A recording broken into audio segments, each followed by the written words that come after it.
I found this unlabeled site here in Peru using Google Earth that I believe was an ancient settlement. The pottery I was finding seemed to be blackened at the base, which suggests everyday activities like cooking. This settlement suffered some sort of catastrophic event that sent stones tumbling, destroying the architecture that once stood. This was a tomb. This was a tomb. Whoa. It's clear that much had been buried, but some of these structures still had tops on their entranceways.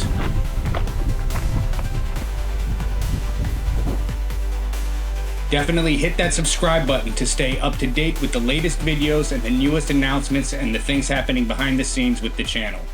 And with that, let's get into this site.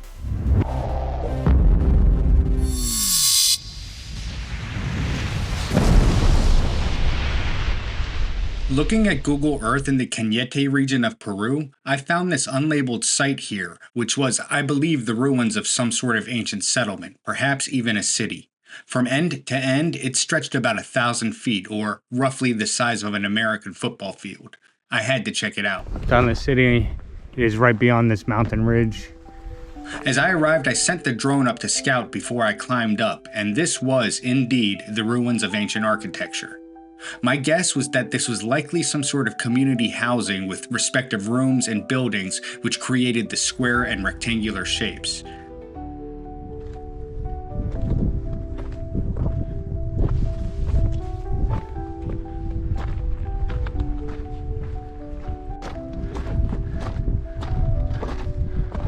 There's a fence. I would find out later that a local woman who owns the land adjacent to the site is trying to expand her agricultural footprint and put up that fence. Here it is. It's rubble, but from the sky you can clearly see that there's sections. In some of these pits that had been dug, it was clear to see that there were walls here that are still buried. That's a wall.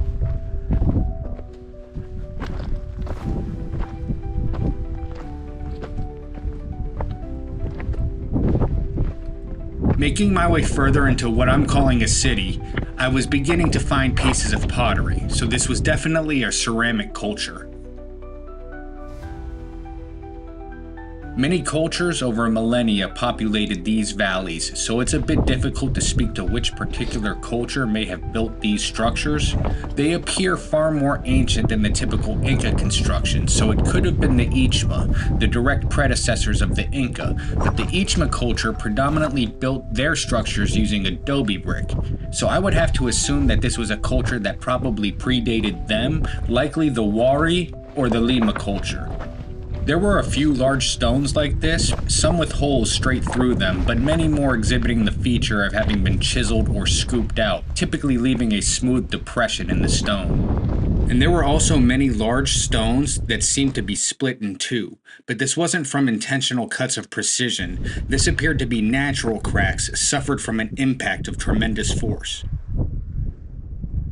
This was a massive city or settlement, and I can only imagine what it might have looked like prior to what seems to be a very violent end.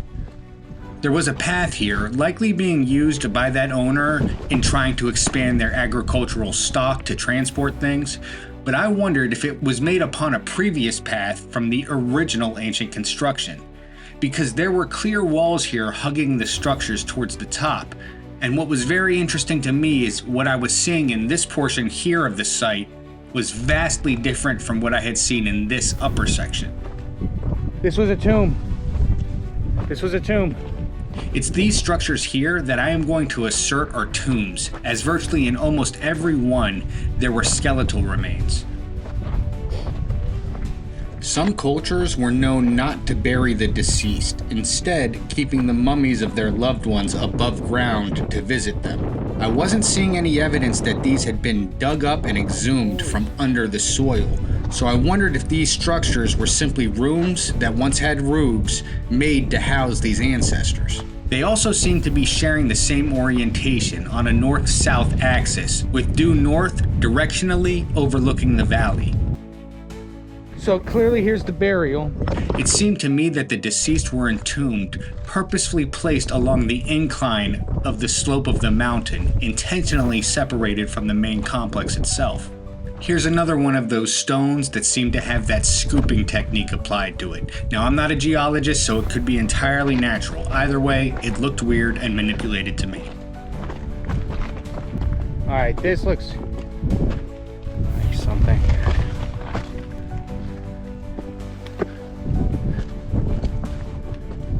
Look at this. This one is deep.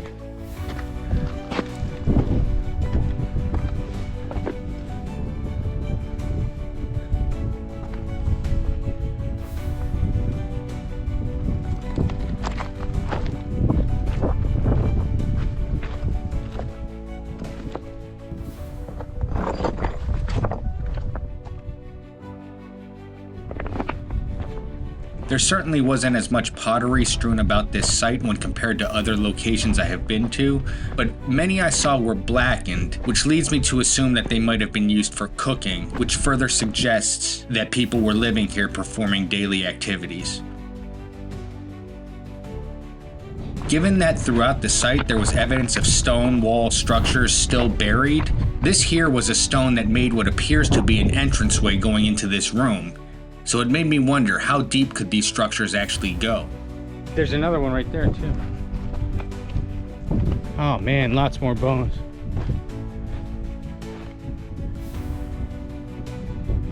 Clearly on the side of things where there was a, I mean, this is burial grounds. Whoa.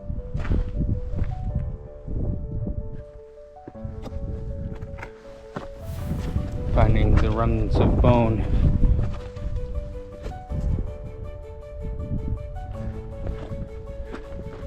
Definitely some weirdly shaped stones here. Again, very possible that it's completely natural, but there was one thing that was undoubtedly clear.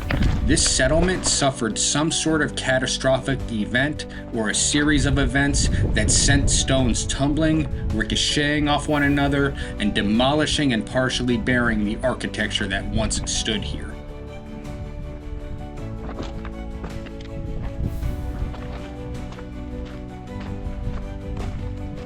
I don't really know why this one stone was standing tall above all else. It does look like one of the many monolithic stones used for celestial observation by ancient cultures, but with nothing else surrounding it to verify that, it really could just be sheer happenstance.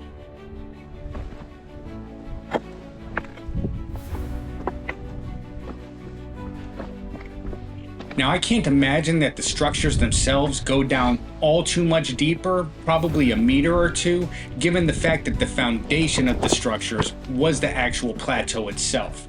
But as you can see, clearly the majority of this site is reduced to rubble, so it would be interesting to see what an official and proper thorough excavation would reveal. I was happy to learn that, at least for the time being, the owner who was trying to prep the land for farming is at least staying on the periphery of the site itself.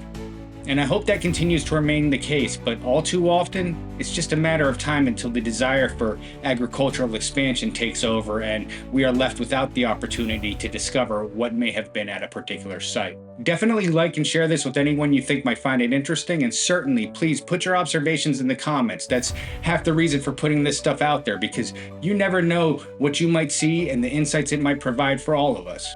If you value the work that Pillars of the Past is doing and want to become a part of it and help support, there are a ton of ways to do that, either through pillarsofthepast.com or links will be in the description below.